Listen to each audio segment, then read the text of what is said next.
سلطان محمود غزنوی نے ایک بار دربار لگایا۔ دربار میں ہزاروں افراد شریک تھے، جن میں اولیاء، قطب اور ابدال بھی تھے۔ سلطان محمود نے سب کو مخاطب کر کے کہا کہ کوئی شخص مجھے حضرت خضر علیہ السلام کی زیارت کرا سکتا ہے؟ سب خاموش رہے۔ دربار میں بیٹھا ایک غریب دیہاتی کھڑا ہوا اور کہا، میں زیارت کروا سکتا ہوں۔ سلطان نے شرط پوچھی تو عرض کرنے لگا، 6 ماہ دریا کے کنارے چلہ کاٹنا ہوگا، لیکن میں ایک غریب آدمی ہوں، میرے گھر کا خرچہ آپ کو اٹھانا ہوگا۔ سلطان نے شرط منظور کر لی۔ اس شخص کو چلہ کے لیے بھیج دیا گیا اور گھر کا خرچہ بادشاہ کے ذمے ہو گیا۔ 6 ماہ گزرنے کے بعد سلطان نے اس شخص کو دربار میں حاضر کیا اور پوچھا تو دیہاتی کہنے لگا، حضور کچھ وظائف الٹے ہو گئے ہیں، لہٰذا 6 ماہ مزید لگیں گے۔ مزید 6 ماہ گزرنے کے بعد سلطان محمود نے پھر دربار لگایا اور دربار میں ہزاروں افراد شریک تھے۔ اس شخص کو دربار میں حاضر کیا گیا اور بادشاہ نے پوچھا، میرے کام کا کیا ہوا؟ یہ بات سن کے دیہاتی کہنے لگا، بادشاہ سلامت، کہاں میں گنہگار اور کہاں خضر علیہ السلام، میں نے آپ سے جھوٹ بولا، میرے گھر کا خرچہ پورا نہیں ہو رہا تھا، بچے بھوک سے مر رہے تھے، اس لیے ایسا کرنے پر مجبور ہوا۔ سلطان محمود غزنوی نے اپنے ایک وزیر کو کھڑا کیا اور پوچھا، اس شخص کی سزا کیا ہے؟ وزیر نے کہا، اس شخص نے بادشاہ کے ساتھ جھوٹ بولا ہے، لہٰذا اس کا گلا کاٹ دیا جائے۔ دربار میں ایک نورانی چہرے والے بزرگ تشریف فرما تھے، کہنے لگے، بادشاہ سلامت، اس وزیر نے بالکل ٹھیک کہا۔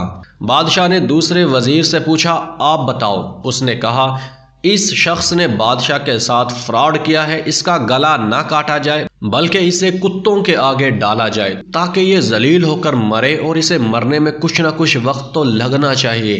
دربار میں بیٹھے اسی نورانی چہرے والے بزرگ نے کہا، بادشاہ سلامت، یہ وزیر بالکل ٹھیک کہہ رہا ہے۔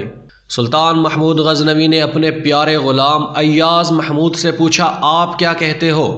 ایاز نے کہا، بادشاہ سلامت، آپ کی بادشاہی سے 1 سال ایک غریب کے بچے پلتے رہے، آپ کے خزانے میں کوئی کمی نہیں آئی اور نہ ہی اس کے جھوٹ سے آپ کی شان میں کوئی فرق پڑا۔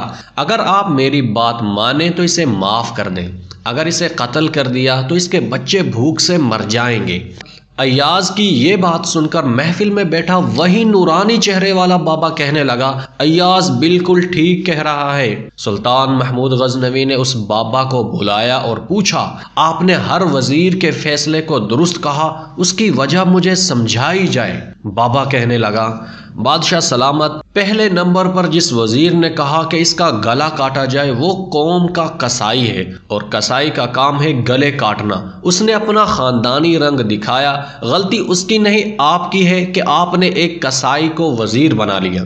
دوسرا جس نے کہا اس کو کتوں کے آگے ڈالا جائے، اس وزیر کا والد بادشاہوں کے کتے نہلایا کرتا تھا، کتوں سے شکار کھیلتا تھا، اور اس کا کام ہی کتوں کا شکار ہے، تو اس نے اپنے خاندان کا تعارف کرایا۔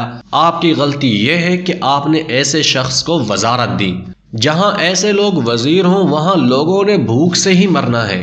اور تیسرا ایاز نے جو فیصلہ کیا تو سلطان محمود سنو، ایاز سید زادہ ہے۔ سید کی شان یہ ہے کہ سید اپنا سارا خاندان کربلا میں ذبح کرا دیتا ہے، مگر بدلہ کبھی نہیں لیتا اور نہ ہی بدلے کا کبھی سوچتا ہے۔ سلطان محمود اپنی کرسی سے اٹھ کر کھڑا ہو جاتا ہے اور ایاز کو مخاطب کر کے کہتا ہے، ایاز، تم نے آج تک مجھے کیوں نہیں بتایا کہ تم سید ہو؟